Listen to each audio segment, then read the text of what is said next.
जैसा कि last episode में हमने देखा था कि स्पिरिट आई ट्री में जाने के बाद डोंग अपने असली फॉर्म में आ जाता है। ये किसी डिमोनिक सेक्ट का कल्टीवेटर था और साथ ही एल्डर बाय और डोंग को स्पिरिट आई ट्री के स्पिरिचुअल एसेंस को कलेक्ट करने का मिशन दिया गया था। इस काम में ड्रिफ्टिंग क्लाउड सेक्ट का वे भी शामिल हो गया, मगर इससे पहले कि वो स्पिरिचुअल लिक्विड उन दोनों के हवाले कर पाए, वहाँ पर नेसन सोल मास्टर लान की एंट्री हो गई। वो इन दोनों को ऑन द स्पॉट मारना चाहते थे कि तभी डेमन लॉर्ड वे की बॉडी को पजेस करते हुए उनका मुकाबला करने लगा। इधर हानली अपनी स्पिरिचुअल ऑरा को सील करके उन दोनों पर नजर रखे हुए था और फिर जैसे वो लोग वहाँ से बाहर चले गए, हानली उस बैरियर में एंटर कर देता है जहाँ से उसे स्पिरिचुअल एसेंस और रूट मिल सकता था। अब आगे तो इस एपिसोड की शुरुआत उसी सीन से होती जहाँ पर एल्डर बाय और डोंग स्पिरिट आई ट्री एसेंस को लेकर भाग रहे थे। एल्डर बाय डोंग से कह रहा था कि तुमने अपने ही सेक्ट के डिसाइपल को मार दिया। यहाँ पर वो हानली का जिक्र कर रहा है, जिस पर डोंग जवाब देता है कि तुमने भी तो अपने ही डिसाइपल को घायल किया था। इस हिसाब से हम दोनों भी एक जैसे हैं। इसी दरमियान इन दोनों पर जबरदस्त अटैक होने लगे, जो देख एल्डर बाय कह रहा था कि सॉन्ग और उसके साथी इतने आसानी से हमारा पीछा नहीं छोड़ेंगे। अगर यहाँ से बाहर निकलना है तो हम दोनों को स्प्लिट होकर फाइट करनी होगी। जिसके बाद एल्डर बाय अपनी सोर्ड टेक्निक को एक्टिवेट करते हुए कई सारी सोर्ड से बना हुआ व्हील क्रिएट कर लेता है और फिर उसने उसी व्हील का यूज करते हुए सॉन्ग पर हमला कर दिया। तो सॉन्ग भी अपनी पावर्स का यूज करते हुए उसके अटैक को डॉज करने लगी। सॉन्ग बड़ी ही तेजी के साथ उसके अटैक को डिस्ट्रॉय करते हुए एल्डर बाय से कहती कि सीनियर प्लीज अब दोबारा कोई गलती मत करना, आपने ऑलरेडी हमारे साथ बहुत बड़ा धोखा किया, तो प्लीज अब रुक जाए। तो एल्डर बाय दोबारा से अपनी सोर्ड व्हील से उस पर हमला करते हुए कहने लगा कि सॉन्ग मुझे माफ कर दो, मैं अब पीछे नहीं हट सकता।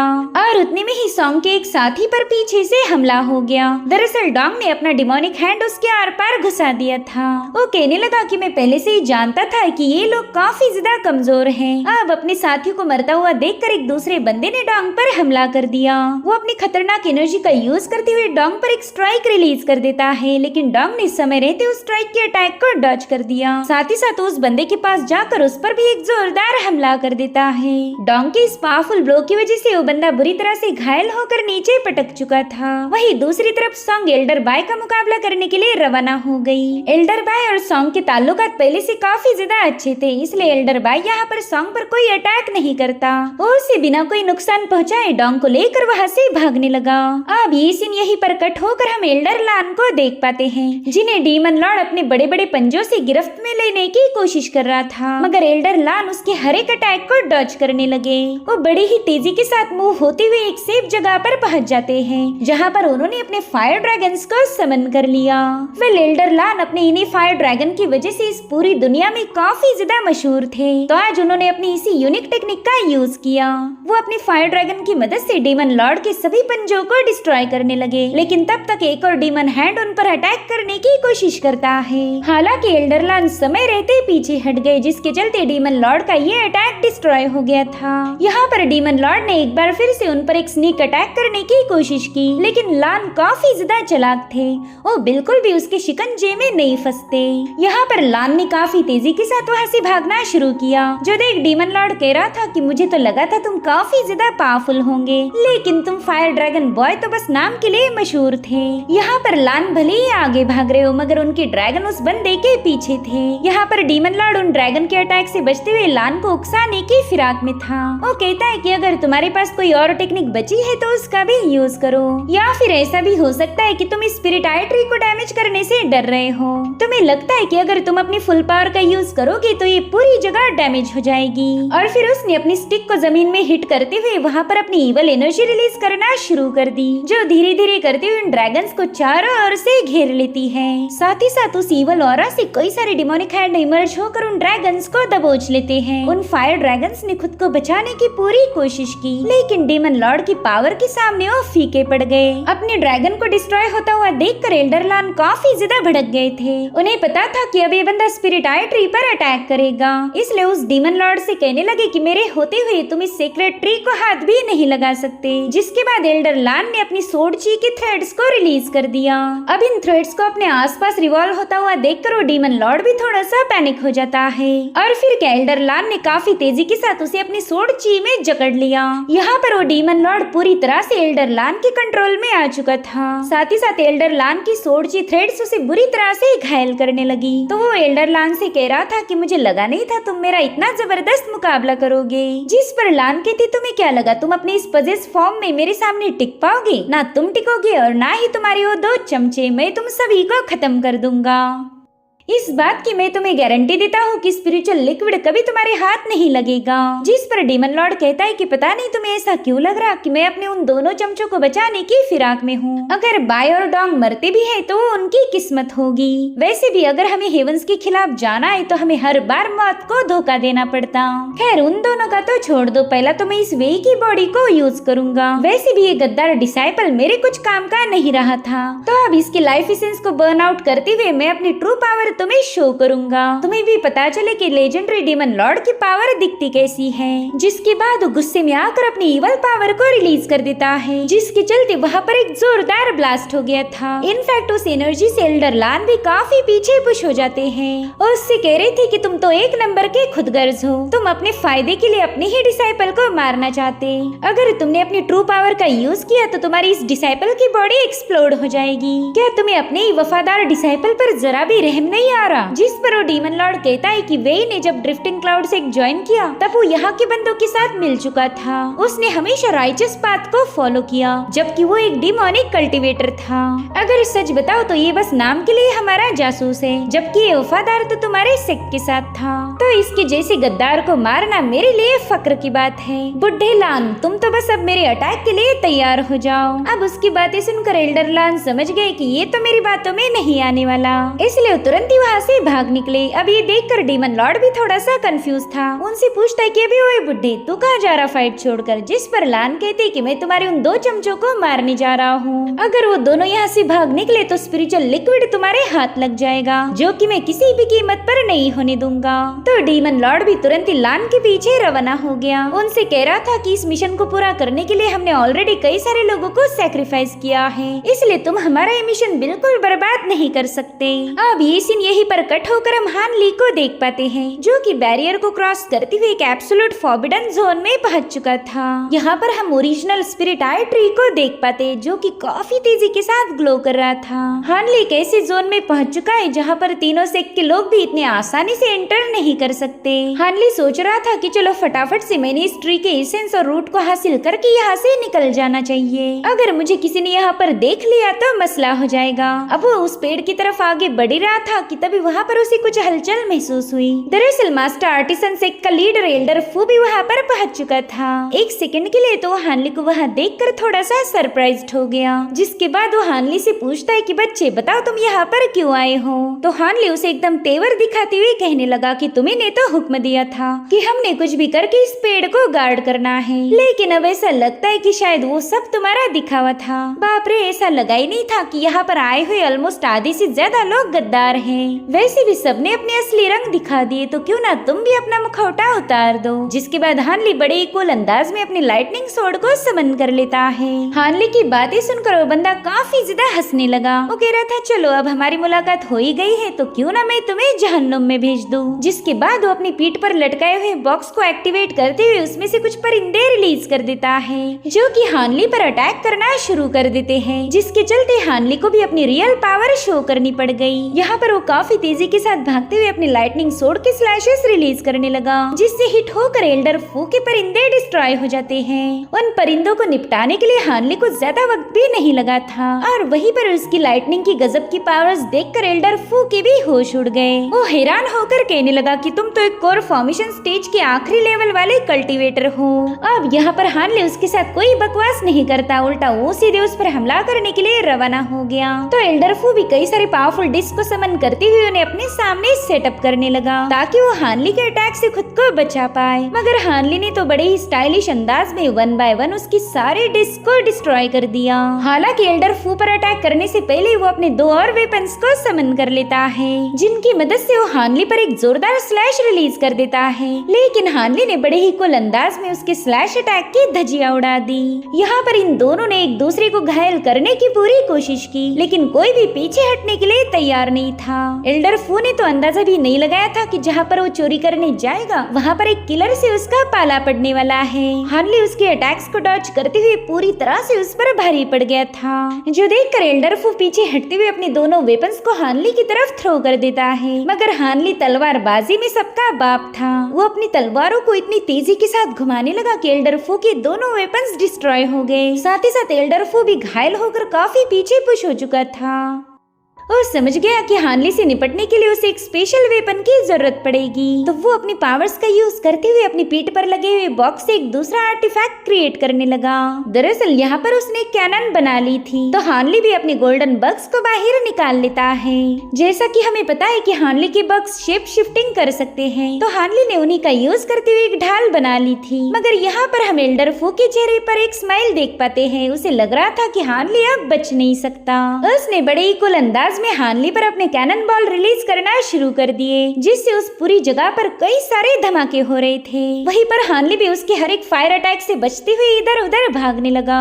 मीनवाइल उसने अपने गोल्डन बक्स का यूज करते हुए उससे एक स्पीयर भी बना लिया था। और गाइस वाकई हार्ली की स्ट्रेटेजी काफी ज्यादा कमाल की थी। उसने अपने स्पीयर को इतना ज्यादा लॉन्ग बना दिया कि वो स्पीयर सीधा जाकर एल्डर फू और उसकी तोफ को हवा में उड़ा चुका था। जब तक एल्डर फू नीचे आकर अपने होश संभाल पाए तब तक ही हार्ली के स्पीयर ने उस पर एक और हमला कर दिया था। वो बंदा काफी ज्यादा हैरान होकर स्पीयर को घूरने लगता है और तब तक उस स्पीयर ने उस पर एक और अटैक कर दिया, जिसके बाद वो फ्लाई करते हुए सीधे अपने ओनर के पास चला जाता है। यहाँ पर हार्ली ने एल्डर फू को बुरी तरह से घायल करते हुए इस मुकाबले में अपना डोमिनेंस साबित कर दिया। एल्डर फू से कहता है कि तुमने अपनी कल्टीवेशन को काफी अच्छे से सील किया था। मैंने तो कभी सोचा ही नहीं था कि तुम्हारे पास इतनी सारी ट्रिक्स होंगी। क्या तुम मुझे बता सकते हो मेरे दोस्त, तुम कौन से सेक्ट से बिलोंग करते हो? कहीं तुम किसी डिमोनिक सेक्ट के कल्टीवेटर तो नहीं हो? जिस पर हार्ली कह रहा था कि तुम ये बात अच्छे से जानते हो कि मैं तुम्हारे कोई सवाल का जवाब नहीं दूंगा, तो फिर क्यों बेवजह मुझसे सवाल पूछ रहे हैं? जिस पर एल्डर फू कहने लगा कि पता नहीं तुम कौन से सेक्ट से बिलोंग करते हो, लेकिन मैं इतना तो समझ चुका हूँ कि तुम भी मेरे जैसे इस हेवनली डाओ अलायंस में भेजे हुए जासूस हो।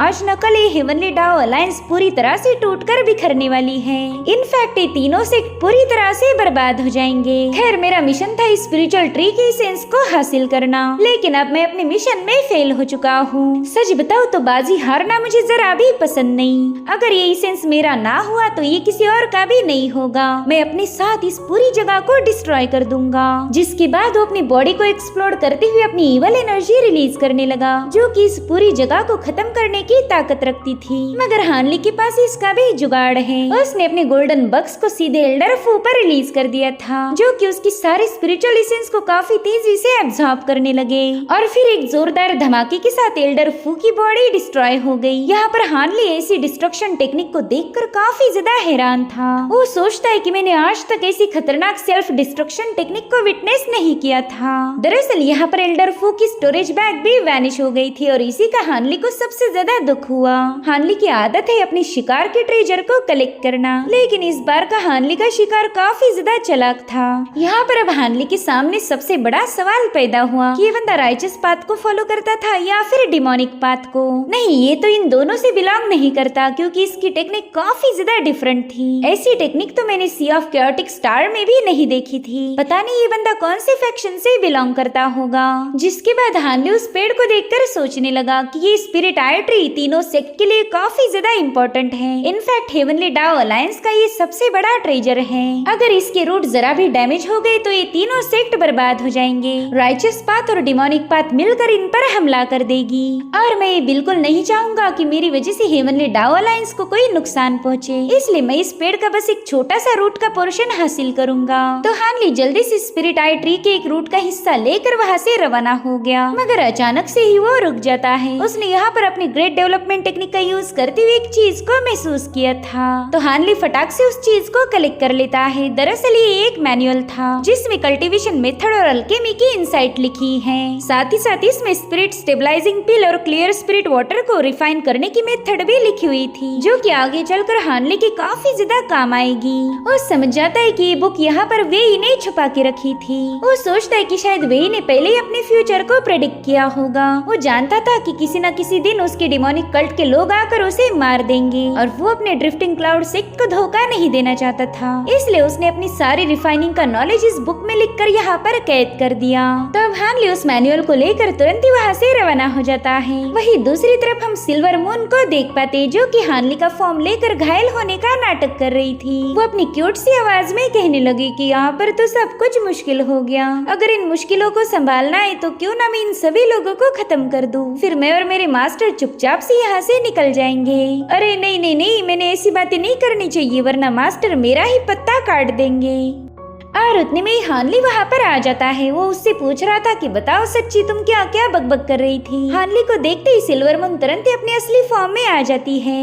उससे कहता है कि मैं जानता हूँ तुम इन सभी लोगों को मारने की फिराक में थी, लेकिन हमेशा गलत काम बिल्कुल नहीं करेंगे। देखो मेरे पास एक आइडिया है, अगर उन लोगों ने पूछा कि तुम इतनी बुरी तरह से घायल होकर भी जिंदा कैसे बच गए, कि मेरे पास बहुत ही स्पेशल टैलिस्मान था जो कि किसी भी इंजुरीज को आसानी से हील कर सकता है। इनफैक्ट डेथ के बाद भी वो लाइफ को दोबारा से प्रिजर्व कर सकता। हालांकि सिल्वर मून हानली की बात से अग्री नहीं थी। वो कहती मास्टर जरा आप उस अटैक को याद करो, उस बंदे ने अपना डिमोनिक हाथ सीधे मेरे सीने के आर पार कर दिया था और फिर दोबारा से बाहर निकाल लिया। इसलिए अगर आप अपने टैलिस्मान की झूठी मूठी कहानी उन्हें सुना भी दो तो भी वो आप पर यकीन नहीं करने के। तो अब हानली ने अपनी पुरानी स्टाइल को यूज करने का डिसाइड किया। वो अपने फॉरगेटिंग पिल का कंटेनर बाहर निकालते हुए सीधे उसे सिल्वर मून के हवाले कर चुका था। वो कह रहा था कि इस पिल को खिलाने के बाद ये लोग रिसेंट की मेमोरीज को भूल जाएंगे। मुझे नहीं लगता कि फिर इन्हें मेरे अटैक के बारे में कुछ याद रहने वाला है। सिल्वर मून को भी उसकी ये आइडिया काफी ज्यादा पसंद आई। हानली उससे कहता है चलो फटाफट से इन लोगों को ये पिल खिला दो वरना वो नेसेंट सोल वाले लोग यहाँ पर पहुँच जाएंगे। तो सिल्वर मून भी तुरंत ही अपने काम पर लग गई, मगर फिर वो कंफ्यूज होकर हानली से कहने लगी कि मास्टर पता नहीं क्यों मुझे ऐसा लग रहा है कि आपने इन पिल का पहले भी यूज किया है। वेल यहाँ पर हानली को भी थोड़ी सी शर्म आने लगी क्योंकि कुछ सालों पहले हानली ने एक बंदी को किस किया था और फिर वो लड़की सब कुछ भूल जाए, इसीलिए हानली ने उसे ये पिल खिला दी। वहीं पर सिल्वर मून हानली को इतनी गहरी सोच में देखकर और ज्यादा कंफ्यूज हो गई। वो सोच में पड़ गई कि पता नहीं उसके मास्टर ने ऐसे कितने लोगों को ये पिल खिलाई होगी। साथ ही उसे शक होने लगा कि कहीं वो भी इन पिल्स का शिकार तो नहीं हो गई। और इन्हीं चक्रों में उसने बेचारी सनहुआ को काफी सारी पिल खिला दी थी, जिसके चलते होश में आते ही उस बंदे को एसिडिटी हो गई। दरअसल मुंह पिलिंग हानली और सनहुआ वापिस अपनी सेक्ट की तरफ रवाना हो चुके थे, जहाँ पर सनहुआ हानली से कह रहा था कि मेरे भाई मुझे ऐसा लगता है कि जब हम बेहोश पड़े थे तब काफी कुछ हो चुका है, जरा देखो डोंग हमारे साथ नहीं है, साथ ही साथ सभी एल्डर्स के मुंह पूरी तरह से उतर चुके। भाई पता नहीं क्यों मुझे ऐसा लग रहा है कि मैं काफी कुछ भूल चुका हूँ। उतने में ही हानली को सिल्वर मून की आवाज आने लगी। वो हानली को बता रही थी कि आपके एडवेंचर के बारे में सोचते हुए मैंने इस बंदे को गलती से काफी सारी पिल खिला दी है, कहीं ये मरमुरा तो नहीं जाएगा ना। जिस पर हानली कह रहा था तुम बिल्कुल परेशान मत हो, उन पिल्स का इस पर कोई साइड इफेक्ट नहीं होगा। अब हमें यूमिंग माउंटेन का एक सीक्रेट लोकेशन दिखाया गया, जहाँ पर एक बंदा डिमोनिक बीस्ट को फाड़कर उसका खून पी रहा था। साथ ही उसका जूनियर उसे खबर देता है कि हमारा 3 dream cloud sect purification plan पूरी तरह से फेल हो गया। इसमें कोर फॉर्मेशन स्टेज के कई सारे कल्टीवेटर्स मारे गए। इतना ही नहीं, ड्रिफ्टिंग क्लाउड सेक्ट के 2 नेसेंट सोल कल्टीवेटर्स पर भी हेवनली डिमोनिक सेक्ट और 1000 इल्यूजन सेक्ट ने अटैक कर दिया। साथ ही साथ ड्रिफ्टिंग क्लाउड सेक्ट के एल्डर चिंग पर भी काफी सारे अटैक हो गए, जिसके चलते वो बुरी तरह से घायल होकर सेक्ट में वापस चले गए। यहाँ पर वो बंदा खबरें तो दे रहा था मगर काफी ज्यादा पैनिक होकर वो कहता है कि एल्डर लान ने अपने फायर ड्रैगन्स का यूज करते हुए उन डिमोनिक पाथ के कल्टीवेटर्स को रोकने की बहुत कोशिश की, लेकिन फिर भी एल्डर बाय और डोंग स्पिरिचुअल ट्री के एसेंस को लेकर वहाँ से भाग निकले। इधर उस बंदे का मास्टर धीरे धीरे करते हुए उसकी तरफ आगे बढ़ने लगा। वो बंदा बता रहा था कि स्पिरिचुअल लिक्विड अब डिमोनिक पाथ और राइचस पाथ के हाथ में लग चुका है, जिसके चलते सभी मेजर पावर अब जंग की तैयारियां करना शुरू कर चुके। इनफैक्ट किसी भी पल अब इस जंग की शुरुआत हो सकती है। साथ ही साथ वो कह रहा था कि एल्डर फू भी अचानक से गायब हो गए। वो बंदा काफी ज्यादा पैनिक था, तो मास्टर उसके कंधे पर हाथ रखते हुए उसे थोड़ा सा शांत करने लगा, लेकिन फिर उसके पीछे से आने के बाद वो मास्टर बीस्ट का पाव सीधे उस बंदे के आर पार घुसा चुका था। इससे समझ आ जाता है कि वो बंदा कितना ज्यादा डिसअपॉइंटेड है। दरअसल इस बंदे का नाम है मास्टर मो युआनची और ये मुलान रेस से बिलोंग करता था। सो गाइस, थोड़ी देर पहले हानली ने जिस एल्डर फू को खत्म किया था, दरअसल वो भी मुलान रेस के लिए ही काम करता था। युआनची कहने लगा कि हमारा ये मिशन तो फेल हो गया, मगर अभी तो इस खेल की शुरुआत हुई है। एक दिन ऐसा जरूर आएगा कि पूरी दुनिया हमारे मुलान रेस के कंट्रोल में होगी। जिसके बाद वो चांद को देखते हुए अपनी बहुत ही खतरनाक फ्लाइंग कैरेज को समन कर लेता है। है। गाइस यहाँ पर काफी सारे अलायंस का जिक्र किया गया है, तो मैं यहाँ पर बस आपकी कंफ्यूजन को थोड़ा सा कम करना चाहती हूँ। दरअसल फिलहाल इस टियानियान की दुनिया में 3 मेजर अलायंस हैं, जिसमें होंगे राइचस अलायंस, डिमोनिक अलायंस और हेवनली डाओ अलायंस। लेकिन फिर अचानक से मुलान रेस इमर्ज हुई। उन्होंने पावर्स को हासिल करने के लिए राइचस और डिमोनिक अलायंस के साथ जंग शुरू कर दी थी, और ये बंदा उसी मुलान रेस का कमांडर है। और अब हमें एक नहीं दो नहीं बल्कि सीधे 20 साल बाद की कहानी दिखाई गई, जहाँ पर हानली ग्रेट डेवलपमेंट मैनुअल की प्रैक्टिस करने में लगा हुआ था। हानली कह रहा था कि मेरे पास ये सोल नरिशिंग बीड होने की वजह से ग्रेट डेवलपमेंट टेक्निक को मास्टर करना काफी ज्यादा स्मूथ हो गया। और फिर हानली देखता है कि वो मैनुअल तो अचानक से ही खत्म हो गया। उस आखिरी पन्ने पर लिखा था कि मेरे पास एक बहुत ही एक्सेलेंट टेक्निक है जो कि 10,000 सालों की मेहनत को भी बचा सकती है। काश वो टेक्निक मैं यहाँ पर लिख पाता, लेकिन अब मेरे पास ज्यादा पन्ने नहीं बचे। अगर इस बुक में 2-4 पन्ने और होते तो शायद वो टेक्निक तुम्हें मिल जाती। अरे अरे अब क्या कर सकते हैं, तुम्हारी किस्मत ही खराब निकली। उस आखिरी पन्ने को पढ़ने के बाद हानली कहता है कि ये बंदा तो काफी ज्यादा मजाकिया था, इसके पास और लिखने के लिए कुछ नहीं बचा, इसलिए बेवजह के डायलॉग मार रहा था। मुझे तो ये ग्रेट एवोल्यूशन डिवाइन लॉर्ड काफी ज्यादा पसंद आया। जिसके बाद हम सिल्वर मून को देख पाते, जो कि हानली के फॉर्म में वहाँ पर झाड़ू लगा रही थी, जो कि रोते हुए हानली को बता रही थी कि मेरे प्यारे मास्टर, आप 20 सालों के बाद सिक्लूजन से बाहर आए हो। क्या आपको पता है कि 20 साल आपकी सिल्वर मून के लिए कितने ज्यादा मुश्किल थे? मुझे इन 20 सालों में क्या क्या नहीं करना पड़ा। सेक्ट मेंबर से डील, मेडिसिन गार्डन को संभालना, आपके स्पिरिट आई ट्री का ध्यान रखना। इतना ही नहीं, मैंने तो आपके बंदर, कीड़े और खरगोश को पेट भर भर के खाना खिलाया है। क्या आपको नहीं लगता मेरे जैसे स्पिरिट आर्टिफैक्ट के पास भी एक जीती जागती जान है? जिसके बाद वो चुपके से हानली के एक्शन को चेक करती है। उसे जानना था कि उसके इमोशनल ड्रामे का हानली पर कोई असर हुआ या नहीं, तो हानली भी हल्की सी स्माइल करते हुए उसे एक कंटेनर थमा देता है, जिसे देखते ही सिल्वर मून की थकान अचानक से मिट गई। वो कह रही थी, वाह वाह सीनियर, आपने तो मुझे खुश कर दिया। अब हानली उससे पूछ रहा था कि क्या मेरे सिक्लूजन में जाने के बाद यहाँ पर कुछ इम्पोर्टेंट इवेंट्स हुए, जिस पर सिल्वर मून कहती है कि एंशिएंट सोर्ड सेक्ट ने अपने माउंटेन के गेट्स को क्लोज कर दिया है। वो अभी भी अपने सेक्ट में मौजूद जासूसों की तलाश कर रहे। साथ ही साथ वो हानली को बताती है कि 9 अलायंस और मुलान रेस के दरमियान चल रही जंग में मुलान रेस ने उन्हें तगड़ी शिकस्त दे दी। उनका ऑलमोस्ट आधे से ज्यादा हिस्सा मुलान रेस के कब्जे में आ चुका है। दरअसल ये जंग मुलान रेस ही जीत सकती थी, मगर फिर बाकी के अलायंस ने आकर 9 अलायंस को सपोर्ट किया।